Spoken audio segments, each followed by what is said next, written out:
something that we actually forgot to talk about, which is super important and has led to a lot of difficulty that we've run into joining teams and seeing other people join teams in the past, which is sort of aligning with the expectations above you, understanding who your manager is, what they need, how they see the world, what expectations exist for them, spending some time to absorb that information and getting aligned with them on that.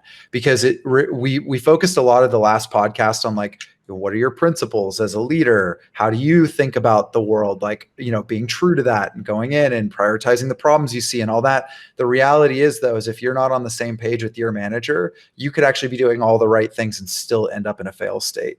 And unfortunately, I've seen this a lot actually, where I've seen some really, really smart leaders who are almost either just ignorant of what their manager's needs were or bullheaded about what they thought was the right thing.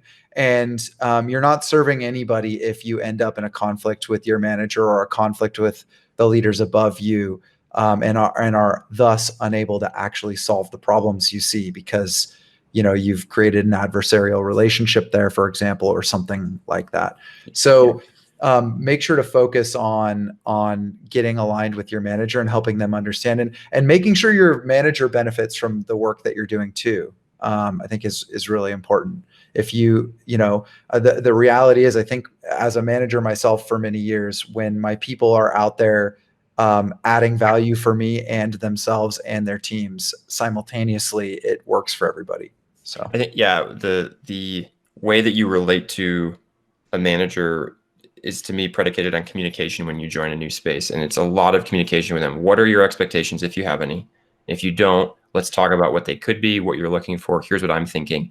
And then keeping that frame up to date. We talked last time about approach and framework and sort of being observational, doing a lot of listening. You're going to learn more. And if you can bring that information back to your boss, your manager, and help them understand, this is what I'm seeing and this is how I'm approaching it, it goes a long way towards helping, towards basically conscripting their help, or at least their understanding of what you're doing, versus a world where you go in and they basically just don't hear from you, or there was some initial expectation set, and then 3 months later you come out and you're like, okay, everything that we thought was going to happen actually isn't. And here's where we actually are. That's going to come as a shock to them. And you don't want that to be a shock to them. You want to be regularly talking to them about, like, here's what I'm seeing. And so, take advantage of your one-on-ones there. Hey, these are the expectations we had. This is why I think they may need to change, or what part of them are reasonable, which part of them we may need to add to or subtract from, or whatever. So a lot of communication there is helpful.